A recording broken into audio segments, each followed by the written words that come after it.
মুহাম্মাদুর রাসূলুল্লাহ সাল্লাল্লাহু আলাইহি ওয়াসাল্লাম জিকির করুন লা ইলাহা ইল্লাল্লাহ লা ইলাহা ইল্লাল্লাহ লা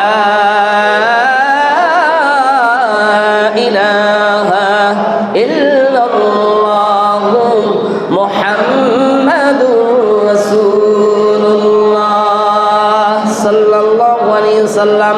সম্মানিত হাজিরিন, শুধু বাইতুল্লাহে প্রবেশ করলে শুধু হেদায়েতে রয়েছে এখানেই শেষ নয়। আল্লাহ বলতেছেন আল্লাযী বিবাক্কাতা মুবারাকা। আল্লাহ রাব্বুল আলামিন তাদের জন্য এই ঘরের চতুর্পাশ বরকতময় করে দিয়েছেন। সুবহানাল্লাহ। লিল্লাহি রাব্বিল আলামিন, গোটা জাহানের সমস্ত মানুষের জন্য আল্লাহ তাআলা এই ঘরে রেখেছেন কি বরকত এবং নিরাপত্তা, এবং সমস্ত মানুষের জন্য হেদায়েতের কেন্দ্রবিন্দু শর্ত হলো তাকে কালেমা পড়ে নিতে হবে। যদি কালেমা পাঠ করে নাই তার জন্য আল্লাহ তাআলা এই ঘরে রয়েছে হেদায়েতের ব্যবস্থা। উদিয়া লিন্নাস। সম্মানিত হাজিরিন, আমরা যে মসজিদে নামাজ পড়ছি এই মসজিদের নাম কি? সবাই বলেন।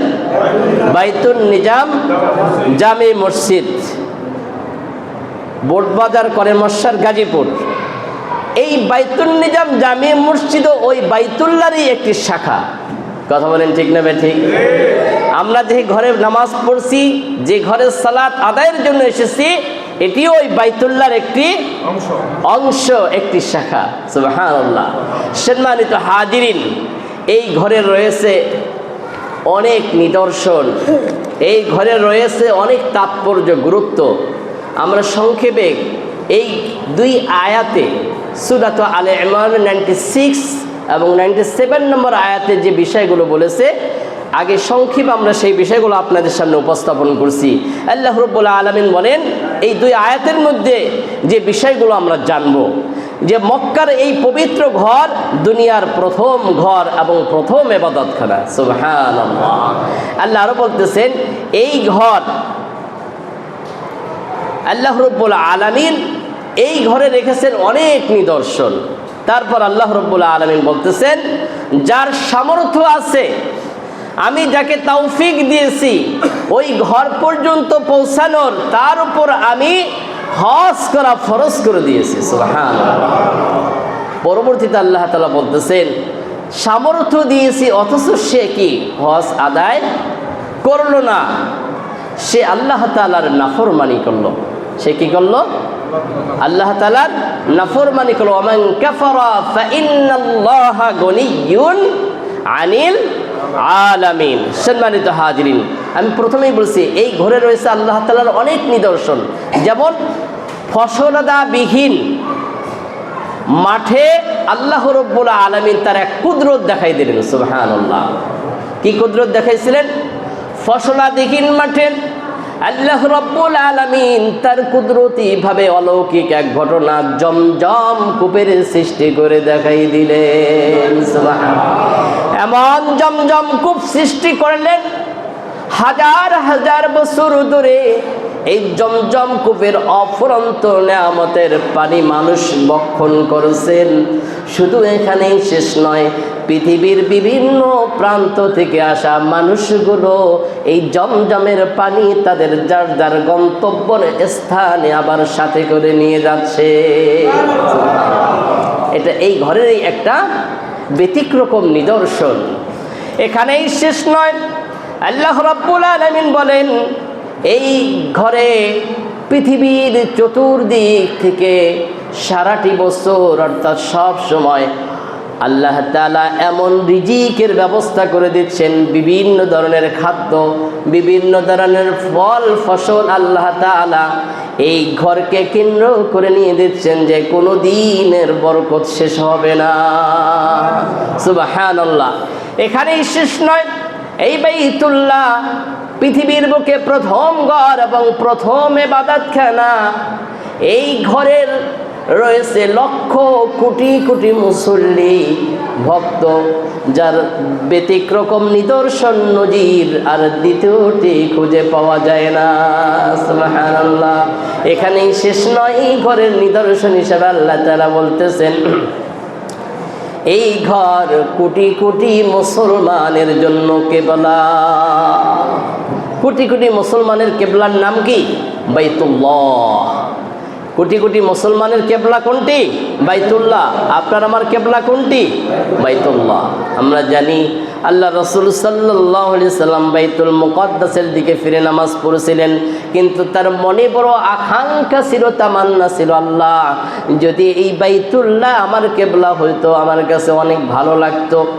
নবীর মনের চাওয়া আল্লাহ তাআলা পূরণ করে নামাজের ভিতরে কোরআনের আয়াত নাজিল করে জানাই দিলেন, কদ নারা তাকাল্লুবা ওয়াজহিকা ফিস সামাই ফালা লুওয়াল্লিয়ান্নাকা কিবলাতান তারদাহা ফাওয়াল্লি ওয়াজহাকা শাতরাল মাসজিদিল হারাম।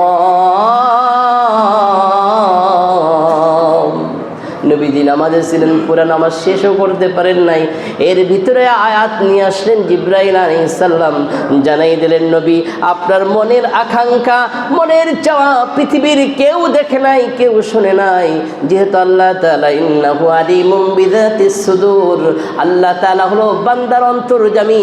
আপনার অন্তরের খবর কেউ না জানেন, আল্লাহ তাআলা ভালো করে জানেন। আপনার অন্তরের অবস্থা জেনে আল্লাহ তাআলা এই নামাজের ভিতরে আপনার জন্য বাইতুল্লাহকে কেবলা হিসাবে নির্ধারণ করে দিয়েছেন। সুবহানাল্লাহ। সুতরাং নামাজের বাকি অংশ আপনি বাইতুল্লাহর দিকে ফিরে আপনি সম্পূর্ণ করে নিন। সুবহানাল্লাহ। এই থেকে কেবলা হয়ে গেল আমাদের, আপনার হাজারো কোটি মুসলমানের কেবলা হলো বাইতুল্লাহ। সম্মানিত হাজিরিন, এই ঘরের রয়েছে অনেকগুলো বরকত। আল্লাহ রসুল সাল্লাল্লাহু আলাইহি সাল্লাম বলেন, যারা নাকি এই ঘরকে তাওয়াফ করে তাদের জন্য আল্লাহ তাআলা 60টি বরকত রেখেছেন। সুবহানাল্লাহ।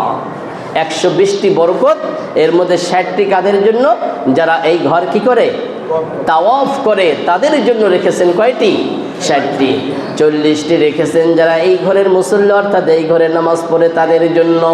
20টি বরকত রেখেছেন যারা শুধুমাত্র বাইতুল্লাহর দিকে তাকাইয়া থাকে, আল্লাহর ঘরের দিকে মহব্বতের সাথে তাকাইয়া থাকে, তাদের জন্য রেখেছেন 20টি বরকত। সুবহানাল্লাহ। এখানেই শেষ নয়, বিশ্ব নবী দু জাহানের বাদশা তাজেদের মদিনা সাইয়্যিদুল মুরসালিন রাহমাতাল লিল আলামিন মুহাম্মদুর রাসূলুল্লাহ সাল্লাল্লাহু আলাইহি সাল্লাম বলেন, পৃথিবীর যে কোনো প্রান্তের যে কোনো মসজিদে 1 লক্ষ রাকাত নামাজ পড়লে যে সওয়াব হবে, বাইতুল্লাহ 1 রাকাত নামাজ পড়লে আল্লাহ রাব্বুল আলামিন 1 লক্ষ রাকাতের সওয়াব 1 রাকাত নামাজ আদায়ের বিনিময়ে আল্লাহ দিয়ে দিবেন। সুবহানাল্লাহ। সম্মানিত হাজিরিন,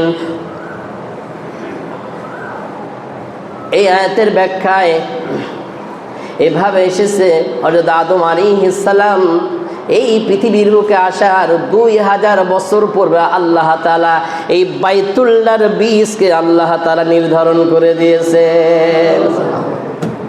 বাবা আদম আলাইহিস সালাম পৃথিবীর বুকে আসার কত বছর আগে? 2000 বছর পূর্বে।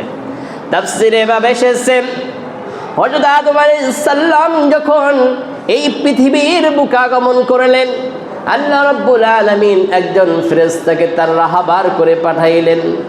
হযরত আদম আলাইহিস সালামকে রাহাবারি করে একজন ফেরেশতা নিয়ে যাচ্ছেন। হাঁটতে হাঁটতে অনেক দূর চলে গেলেন, ক্লান্ত হয়ে গেছেন। একটি বৃক্ষের ছায়া যখন সামনে পড়ল, দাঁড়াই গেলেন। দাঁড়িয়ে ফেরেশতাকে লক্ষ্য করে বলছেন, ও ফেরেশতা, আরো কি সামনে যেতে হবে কিনা? ফেরেশতা জবাব দিলেন, আল্লাহর নবী, যতক্ষণ পর্যন্ত আল্লাহর নির্দেশ না হবে ততক্ষণ পর্যন্ত আপনাকে সামনে যেতে হবে। সুবহানাল্লাহ। যেতে যেতে যেতে যেতে ফেরেশতারা বাড়ি করে হযরত আদম আলাইহিস সালামকে বাইতুল্লাহ পর্যন্ত নিয়ে গেলেন। আল্লাহু আকবার। বাইতুল্লাহ যখন নিয়ে গেলেন, হযরত আদম আলাইহিস সালাম পৃথিবীর বুকে আগমন করার পরে সর্বপ্রথম বাইতুল্লাহে পৌঁছে এই বাইতুল্লাহ তিনি 40 বার তাওয়াফ করলেন। সুবহানাল্লাহ। কতবার? 40 বার। একবার তাওয়াফ হয় কয়বার চক্কর দিলে? 7 বার। 7 চক্করে এক তাওয়াফ। এভাবে কতবার তাওয়াফ করছেন? 40 বার তাওয়াফ করে ক্ষান্ত পেলেন যে আমি 40 বার তাওয়াফ করেছি। ফেরেশতা 40 বার তাওয়াফের কথা শুনে বলেন, ও আল্লাহর নবী আদম, আপনি তো 40 বার তাওয়াফ করেছেন, কিন্তু আমরা ফেরেশতারা আপনার পূর্বে 2000 বছর ধরে এই বাইতুল্লাহর তাওয়াফ আমরা নিয়মিত করে আসছি। সুবহানাল্লাহ। কত বছর? 2000 বছর। আপনি তো 40 বার তাওয়াফ করেছেন, কিন্তু আপনার পূর্বে আমরা তাওয়াফ করেছি কতদিন? কত বছর? 2000 বছর ধরে এই ঘরের তাওয়াফ আমরা করে আসছি। সম্মানিত হাজিরিন, বাবা আদম আলাইহিস সালামের পরে হযরত নূহ আলাইহিস সালামের জাতিরাও অবাধ্য জাতি। ওই অবাধ্য জাতির জন্য নূহ আলাইহিস সালাম তাদের ধ্বংসের কথা কামনা করে বদদোয়া করলেন। বদদোয়া করার পরে যখন প্লাবন শুরু হয়ে গেল, আল্লাহ রব্বুল আলামিন এই বাইতুল্লাহর বীজকে তার কুদরতি জিম্মায় নিয়ে নিলেন। সুবহানাল্লাহ। এই বাইতুল্লাহ ধ্বংস যাতে না হয়, এই বাইতুল্লাহর বীজ আল্লাহ তাআলার কুদরতে হাতে নিয়ে নিলেন। কখন? যখন নাকি সারা দুনিয়ায় হযরত নূহ আলাইহিস সালাম বরদোয়ার বদৌলতে ধ্বংস হয়ে গেল, সব কিছু প্লাবনে ডুবে গেল, তখন এই বাইতুল্লাহর বীজকে আল্লাহ রাব্বুল আলামিন তার কুদরতে হাতের জিম্মায় তিনি নিয়ে নিয়েছেন। সুবহানাল্লাহ। হযরত নূহ আলাইহিস সালামের প্লাবন যখন থেমে গেল, আল্লাহ রাব্বুল আলামিন বাবা আদম আলাইহিস সালামের পরে এই বাইতুল্লাহর পুনর্নির্মাণের কাজ, অর্থাৎ বাইতুল্লাহর খিদমতের দায়িত্ব আল্লাহ রাব্বুল আলামিন হযরত ইব্রাহিম এবং ইসমাঈল আলাইহিস সালামের উপর আল্লাহ তাআলা নির্ধারণ করলেন। সুবহানাল্লাহ। কার উপরে? হযরত ইব্রাহিম আলাইহিস সালামের উপরে। কখন আল্লাহ তাআলা এই বাইতুল্লাহর জিম্মাদারি হযরত ইব্রাহিম আলাইহিস সালামের উপর নির্ধারণ করলেন সে কথা কোরআনে এসেছে।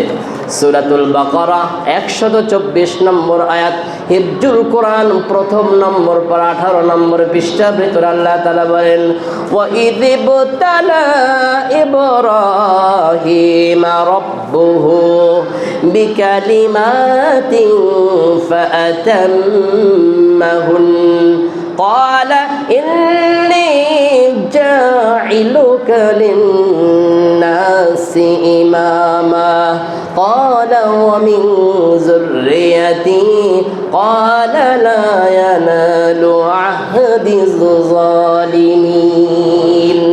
আল্লাহ রাব্বুল আলামিন যখন জিম্মাদারি দিয়েছিলেন তখন আল্লাহ রাব্বুল আলামিন হযরত ইব্রাহিম আলাইহিস সালামকে যতগুলো পরীক্ষা করেছিলেন, সমস্ত পরীক্ষা যখন তিনি উত্তীর্ণ হয়েছেন, আল্লাহর দেওয়া যত বৈশিষ্ট্য, যত সিফাত গুণাগুণ আল্লাহ তাআলা নবীর জন্য নির্ধারণ করেছিলেন, সমস্ত গুণাগুণ তার জীবনে অর্জন করেছেন, সমস্ত সিফাতগুলো বৈশিষ্ট্যগুলো অর্জন করেছেন।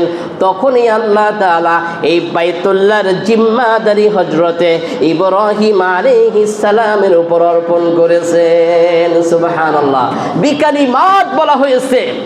বিকালিমাতের ব্যাখ্যা হলো কি, কোন কোনগুলো বৈশিষ্ট্যগুলো অর্জন করেছেন কোরআন সে কথা বলেছেন। বিকালিমাতের ব্যাখ্যা যেতে মুফাসসিরগণ বলেন হযরত ইব্রাহিম আলাইহিস সালাম যখন 10টি গুণ অর্জন করলেন, কোন কোন মুফাসসির বলেন 30টি গুণ অর্জন করেছেন, তখনই আল্লাহ তাআলা এই বাইতুল্লাহর জিম্মাদারি হযরতে ইব্রাহিম আলাইহিস সালামের উপর অর্পণ করেন। সুবহানাল্লাহ। তাহলে প্রথম কোন 10টির কথা বলা হয়েছে? প্রথম যে 10টি গুণের কথা বলা হয়েছে সূরাতুত তাওবা। সূরাতুত তাওবা 35 নম্বর 35 নম্বর আয়াত আল্লাহ তাআলা বলেন তাইবুনাল আবিদুনাল হামিদুনাস সাইহুনার রাকিউনাস সাজিদুনাল আমিরুনা বিল মা'রুফি ওয়াল নাহাউ আনিল মুনকারি ওয়াল হাফিজুনা লিহুদুদিল্লাহ। এখানে 10টি গুণ রয়েছে। কয়টি গুণ রয়েছে? 10টি। তা 30টি গুণ হলে আর বাকি 20টি গুণ কোথায় রয়েছে? আর বাকি 10টি বৈশিষ্ট্য গুণাগুণের কথা আল্লাহ তাআলা বলেন সূরাতুল মুমিনুন 18 নম্বর পারার 1 নম্বর পৃষ্ঠা খুলে দেখুন। সেখানে বলা হয়েছে কদ আফলাহাল মুমিনুন আল্লাযীনা হুম ফি সালাতিহিম খাশিউন। এখানে 10টি গুণ রয়েছে। তাহলে আর বাকি 10টি গুণ কোথায়? সূরাতুল আহজাবের ভিতরে 22 নম্বর পারা 1 নম্বর পৃষ্ঠা হিফজুল কোরআনের ভিতরে বাকি 10টি গুণের কথা বলা হয়েছে। আল্লাহ তাআলা বলেন ইন্নাল মুসলিমিনা ওয়াল মুসলিমাতি ওয়াল মুমিনিনা ওয়াল মুমিনাতি ওয়াল কানিতিনা ওয়াল কানিতাতি ওয়াস সাদিকিনা والصادقات والصابرين والصابرات। এখানে শেষ পর্যন্ত বাকি 10টি গুণ। আলহামদুলিল্লাহ কয়টি গুণ? 30টি গুণ। এই 30টি গুণ বা সিফাতের বৈশিষ্ট্য যখন ইব্রাহিম আলাইহিস সালাম অর্জন করলেন, আল্লাহ তাআলা তখন বলেন ইব্রাহিম আমি তোমার উপর এবং তোমার পুত্র ইসমাইলের উপর এই বাইতুল্লাহর জিম্মাদারি দান করলাম। সুবহানাল্লাহ। ইব্রাহিম আলাইহিস সালাম বাইতুল্লাহর কাজ শুরু করলেন, পুনর্নির্মাণের কাজ তিনি সম্পন্ন করলেন। এই বাইতুল্লাহর কাজ আল্লাহ তাআলা ইব্রাহিম আলাইহিস সালামের দ্বারা পুনর্নির্মাণ করলেন। ও মুসলমান, কোথায় যাচ্ছি, কোন ঘরে যাচ্ছি হজ করতে? আমরা কিন্তু অনুধাবন করি না যে কোন ঘরে যাইতেছি আপনি আমি হজ করার জন্য। যে ঘরের পুনর্নির্মাণ কাজের জায়গাটা আল্লাহ তাআলা নিজে নির্ধারণ করে দিয়েছেন। সুবহানাল্লাহ। সূরা হজের ভিতরে আল্লাহ তাআলা সে কথা বলেন ওয়াইদ বাওয়ানা লিইব্রাহিমা মাকানাল বাইতি আল্লা তুশরিক বি শাইআন ওয়া তাহহির বাইতিয়া লিত-তাইফিনা ওয়াল আকিফিনা والركع السجود।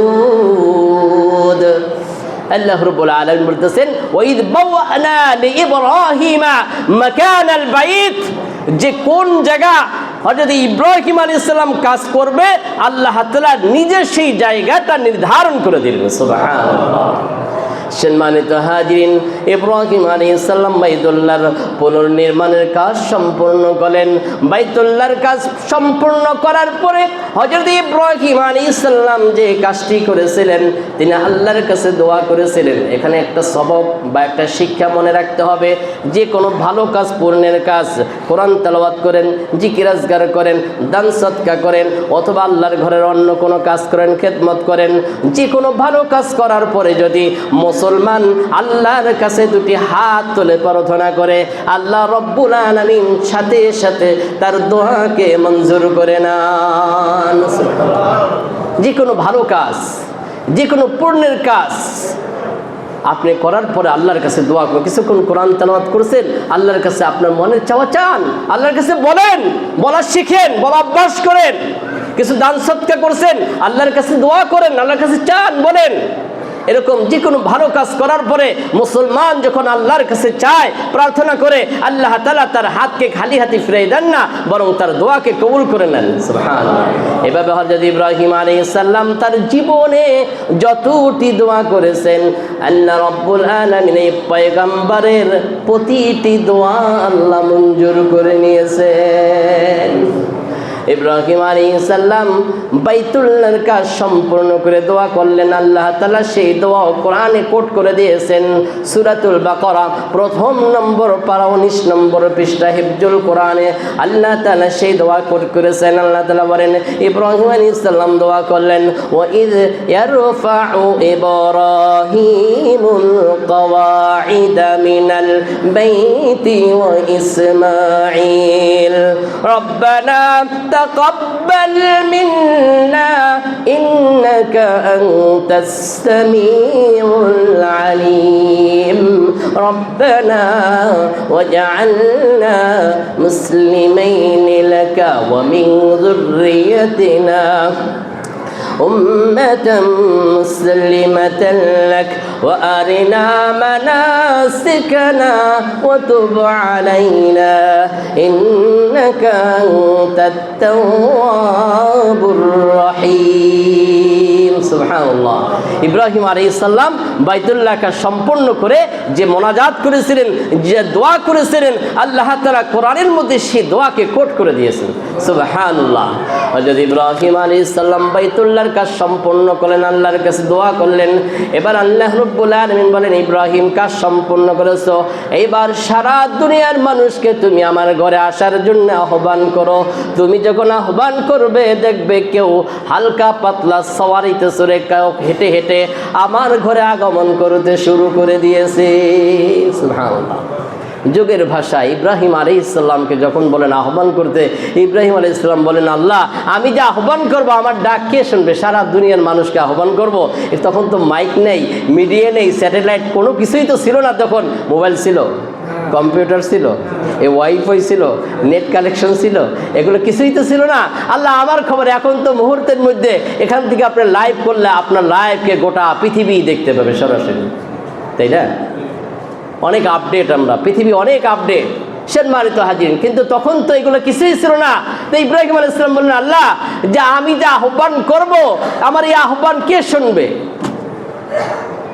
কিভাবে আমি পৌঁছাবো?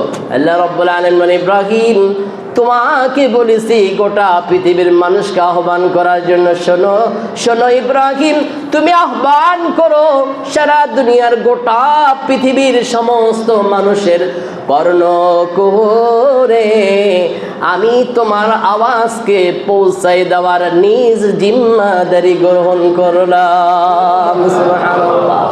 তুমি আহ্বান করবে, আমার তোমার আওয়াজটা আমি গোটা পৃথিবীর সমস্ত মানুষের কর্ণ কুহরে পৌঁছাই দেওয়ার জিম্মাদারি আমি আল্লাহ তাআলার কুদরতে হাতে গ্রহণ করে নিলাম। সুবহানাল্লাহ। ইব্রাহিম আলাইহিস সালাম ডাক দিলেন, কিভাবে ডাক দিয়েছেন সূরা হজের ভিতরে কোট করে দেওয়া হয়েছে। ইব্রাহিম আলাইহিস সালাম বলেন ওয়াআযিন ফিন নাসি বিল হাজ্জি ইয়াতুকা রিজালাও ওয়া আলা কুল্লি দামিরি ইয়াতিনা মিন কুল্লি ফাজ্জিন আমিক। আল্লাহু আকবার। সম্মানিত হাজিরিন, ইব্রাহিম আলাইহিস সালাম সে ডাক দিয়েছিলেন, পুরো হজের ভিতরে আল্লাহ তাআলা সেই কথাকে কোট করে দিয়েছেন। সুবহানাল্লাহ। ডাক দেওয়া হলো, সারা দুনিয়া থেকে মানুষ আসবে। মনে রাখবেন আল্লাহর ঘরে যারা বাইতুল্লাহে যায়, হজ করতে যায়, তারা কোনো সাধারণ মানুষ না, সাধারণ মানুষ না, তারা হলো সবাই আল্লাহর ঘরের মেহমান। সুবহানাল্লাহ। আল্লাহর ঘরের মেহমানের দাম আছে না? কি বলেন? আল্লাহর ঘরের মেহমানের দাম আছে তো? দাম আছে। আল্লাহ তাআলা ইব্রাহিম ইসমাইলকে ডাক দেন, ইব্রাহিমকে বলেন ইব্রাহিম আমার ঘরে আসতেছে, এটা কোনো স্বাভাবিক কথা নয়, আমার ঘরের মেহমান হয়ে আসতেছে ইব্রাহিম। সুতরাং মেহমানরা এসে যদি দেখে বাড়িটা অপরিষ্কার, অপরিচ্ছন্ন, ময়লা আবর্জনা দিয়ে রয়েছে, মেহমানদের ভালো লাগবে? আপনার আমার বাসায় যখন মেহমান দাওয়াত দিই, ঘরটা পরিষ্কার করি না? পুরান বিছানাটা চেঞ্জ করে কি করি? নতুন একটা বিছানা লাগাই। পরিপাটি যতটা করা সম্ভব মেহমানের সম্মানে করি নাকি? টয়লেটটা ভালো করে আগের চেয়ে পরিষ্কার করি, সব কিছু পরিপাটি করি। কারণ মেহমান এসে যদি আমাকে কি পিচাস না বলে, কথা চান না বলতে পারে, সুতরাং দুনিয়ার মেহমান, সাধারণ মেহমানের জন্য যদি এই কাজটি করে, আর আমরা কোথায় যেতেছি? কার মেহমান হয়ে যাচ্ছি? আল্লাহু আকবার। ইব্রাহিম, আমার ঘরে যারা আসতেছে তারা কোনো সাধারণ মেহমান নয়, তারা আমার মেহমান। ইব্রাহিম, সুতরাং তুমি এবং তোমার পুত্র উভয় মিলে তুমি আমার ঘরটাকে পুত পবিত্র করো। সুবহানাল্লাহ।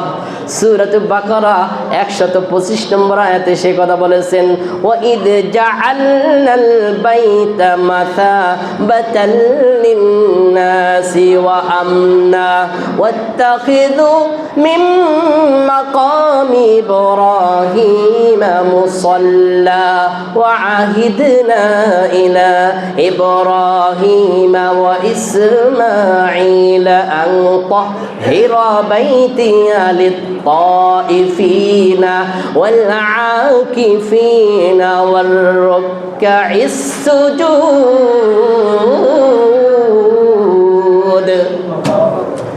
আল্লাহ বলতেছে, ইব্রাহিম, ইসমাইল, বাপ বেটা দুজনে মিলে আমার ঘরকে পুত পবিত্র করো, পরিচ্ছন্ন করো।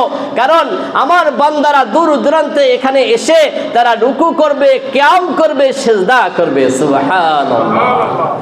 কোন ঘরে যাই মুসলমান একবার কি চিন্তা করেছে কিনা যে ঘরের ক্লিনারের কাজ করেছে মুসলিম জাতির পিতা হযরতে ইব্রাহিম আলাইহিস সালাম। যে ঘরের পুত পবিত্রতার কাজ, পরিচ্ছন্নের কাজ, ক্লিনের কাজ করেছেন হযরত ইব্রাহিম এবং ইসমাইল আলাইহিস সালাম, সেই ঘরে আমরা যাচ্ছি। ও মুসলমান, একবারও কি চিন্তা করেছি সেই ঘরে যাওয়ার নিয়ত আছে তো সবার? সবার আছে ইনশাআল্লাহ। নিয়ত, তামান্না থাকতে হবে, আকাঙ্ক্ষা থাকতে হবে। তাহলে টাকা দেখবেন না, টাকা ছাড়াও, টাকা আপনার কাছে নাই, কিভাবে টাকা ম্যানেজ হয়ে যাচ্ছে, কিভাবে আপনার যাওয়ার ব্যবস্থা হয়ে যাচ্ছে আপনি চিন্তাও করতে পারবেন না। সুবহানাল্লাহ। আবার টাকা বহু থাকে, তার হয়ে গেছে, হজ ফরজ অনেক আগে হয়ে গেছে, কিন্তু ওখানে যাওয়ার সৌভাগ্য হচ্ছে না। এমন মুসলমান আছে কি নাই? খালি প্ল্যান, এই বাড়ির কাজ শেষ করতে হবে, এই মেয়েকে ম্যাজিস্ট্রেট বানাইতে হবে, এটার ওকালতি শেষ করতে হবে, এইটা করতে হবে। এইটা করতে করতে করতে করতে আচ্ছা বলেন দেখি, তার হায়াতের নিশ্চয়তা কে দিল? হ্যাঁ, আমি যে বেঁচে থাকবো, আমার মেয়েকে ওকালতি শেষ করাবো, ওই বাড়ির কাজ শেষ করব, বাড়ি করতে যাইয়া আরো 50 লাখ টাকা ঋণ নিছে, ওইটা শেষ করব, সব শেষ করে তারপর আল্লাহ যাব। মানে নিয়ত আছে ঠিকই, ঠিক আছে তার নিয়ত করা। হজ ফরজ হয়ে গেছে, আপনার উপরে হজ ফরজ হয়ে গেছে, কোনো কাল বিলম্ব করা যাবে না, আপনাকে সাথে সাথে চলে যেতে হবে। সুবহানাল্লাহ। আল্লাহ রাসূল সাল্লাল্লাহু আলাইহি ওয়াসাল্লাম বলেন, হজ ফরজ হয়েছে, হজে গেল না, এই অবস্থায় মারা গেল, সে ইহুদি অথবা নাসারা হয়ে মারা যাক, তাতে আল্লাহ এবং আল্লাহ রাসূলের কিছু আসে আর যায় না। নাউযুবিল্লাহ। কত বড় ধমকের কথা! হজ ফরজ হয়ে গেছে, এই অবস্থায় মারা গেল, আল্লাহ রাসূলের কথা হয়তো সে ইহুদি হয়ে মারা গেল অথবা সে নাসারা মানে খ্রিস্টান হয়ে মারা গেল, যদিও তার নাম মুসলমান, তার নাম কি? কিন্তু আল্লাহ রাসূলের হাদিস হজ ফরজ হয়েছে, এইরকম তাল বাহানা করে হজে যায় নাই, এই অবস্থায় মৃত্যু হয়েছে, তার মৃত্যু মুসলমান হয়ে মারা গেছে না আল্লাহ রাসূলের কথা অনুযায়ী ইহুদি অথবা নাসারা হয়ে মারা গেল? ইহুদি অথবা আল্লাহ তাআলা হেফাজত করে, সকল বলে আমিন। সম্মানিত হাজিরিন, বলতেছিলাম যে আল্লাহ রাব্বুল আলামিন হযরত ইব্রাহিম আলাইহিস সালামকে বললেন তুমি ডাক দাও, ডাক দিলেন, এরপর বড় ঘরকে পরিষ্কার করো, পুত পবিত্র করো। হযরত ইব্রাহিম আলাইহিস সালাম কি করলেন? পুত পবিত্র করলেন। আর সারা দুনিয়া থেকে আল্লাহর ঘরে মানুষ আসতে যে শুরু করেছে, আজও পর্যন্ত আসছে, কিয়ামত পর্যন্ত আসতেই থাকবে। সুবহানাল্লাহ। ইব্রাহিম আলাইহিস সালাম আরো দোয়া করলেন, আল্লাহ এই ঘরের নিরাপত্তা তুমি দাও। সুবহানাল্লাহ, কবুল করে নিলেন। সাথে সাথে আরেকটা দোয়া করলেন, অজনুবুনি ওয়াবানিয়া আন না'বুদাল আসনাম। আল্লাহ এই ঘরের নিরাপত্তার সাথে সাথে আরো দোয়া করতেছি, আমার ছেলে মেয়ে, পরিবার পরিজন, এদেরকে তুমি মূর্তি পূজা থেকে বাঁচাও, মূর্তি পূজা থেকে বাঁচাও। আর সেই মূর্তি আজকে ঘরে ঘরে, কথা বলেন ঠিক না ঠিক? সেই মূর্তি আজকে অফিসে আদালতে, সেই মূর্তি আজকে কোর্ট কাছারিতে, সকল জায়গায় মূর্তি দিয়ে সয়লাভ করেছি মুসলমান। কথা বলো ঠিক না ঠিক? আল্লাহ রাসূল সাল্লাল্লাহু আলাইহি সাল্লাম বলেন, যে ঘরের মধ্যে মূর্তি থাকবে, কোন জীবজন্তুর ছবি থাকবে, সেই আল্লাহর কসম করে বলে, আল্লাহর নবীর হাদিস, সেই ঘরে রহমতের ফেরেশতা ঢুকবে না। ছবিও মূর্তি, ছবিও কি মূর্তি, মূর্তি যেটা আছে পরিপূর্ণ সেটাও মূর্তি। যে ঘরে ছবি থাকবে, যে ঘরে মূর্তি থাকবে, সেই ঘরে রহমতের ফেরেশতা প্রবেশ করবে না। আর আমরা বাধ্যতামূলক করে দিয়েছি অফিস আদালতে অমুকের ছবি টাঙ্গাইতেই হবে। কথা বলেন ঠিক না ঠিক? আমরা ধিক্কার জানাই, সামনে যারা বাংলাদেশে ক্ষমতায় আসবে, কে আসবে জানি না, এই ছবির যে ট্রেডিশন প্রচলন অফিস আদালতে বিভিন্ন শিক্ষা প্রতিষ্ঠানে, আমরা এটাকে মন ভরে ঘৃণার সাথে ঠিক ধিক্কার জানাচ্ছি। কারো ছবি থাকতে পারবে না। কথা বলেন ঠিক না ঠিক?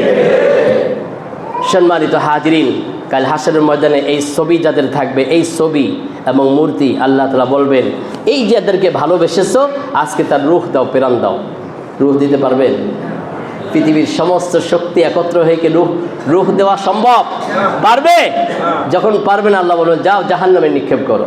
নাউযুবিল্লাহ, জাহান্নামে নিক্ষেপ করো। আল্লাহ ক্ষমা করবেন না, এগুলো শিরকি গুনাহ।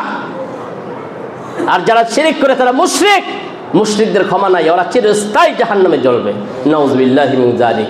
সম্মানিত হাজিরিন, এই জন্য ঘরের ছবি যাদের আছে আজকে যেই বের করবেন, যার ছবি হোক, ছেলের হোক, মেয়ের হোক, স্ত্রী হোক, অথবা কোনো নেতাকে আপনি ভালোবাসেন, কোনো নেতার আদর্শকে ভালোবাসতে চান, আল্লাহ রাসূলের আদর্শ ছাড়া তো কোনো নেতাকে ভালোবাসা জায়েজ নাই মুসলমান হিসাবে। আছে জায়েজ? মুসলমান দাবি করবেন, মসজিদে এসে কপাল টাকাইবেন, আবার আপনার আদর্শ মানবেন অন্য নেতার, এইসব ভণ্ডামি ইসলামে নাই। এই ভণ্ডামি ছাড়েন, নেতা মানতে হবে একজনকে। চিৎকার করে বলুন, তিনি কে? না, হযরত মুহাম্মদুর রাসূলুল্লাহ সাল্লাল্লাহু আলাইহি ওয়াসাল্লাম আপনার আমার নেতা। আপনার আমার নেতার নাম কি? হযরত মুহাম্মদুর রাসূলুল্লাহ সাল্লাল্লাহু আলাইহি ওয়াসাল্লাম। সম্মানিত হাজিরিন, গুরুত্বপূর্ণ পয়েন্ট রয়ে গেছে, ওরা বলতে পারলো না সময়ের অভাবের কারণে। আল্লাহ তাআলা এই বাইতুল্লাহকে কেন্দ্র করে হাদিস শব্দের সম্মানকে যেভাবে বৃদ্ধি করে দিয়েছেন, আল্লাহ রাব্বুল আলামিন কোরআনে মাজিদে এই বাইতুল্লাহ মক্কা শরীফে থাকার কারণে কোরআনের সরাসরি 5টি জায়গায় বিশেষভাবে সম্মানিত করেছেন। ইনশাআল্লাহ আগামী সপ্তাহের আলোচনায় সেই পর্ব নিয়ে আমরা আলোচনা করব। আল্লাহ রাব্বুল আলামিন আপনাকে আমাকে সবাইকে বাইতুল্লাহ তাৎপর্য বুঝে, গুরুত্ব বুঝে যত দ্রুত সম্ভব সেই বাইতুল্লাহ আমাদেরকে যাওয়ার মতো তৌফিক দান করে। আমিন। ওয়া আখিরু দাওয়ানা আলহামদুলিল্লাহি রাব্বিল আলামিন। যারা সুন্নাত পড়ে নিয়ে 4 রাকাত কাবলা সুন্নাত আদায় করে নিন।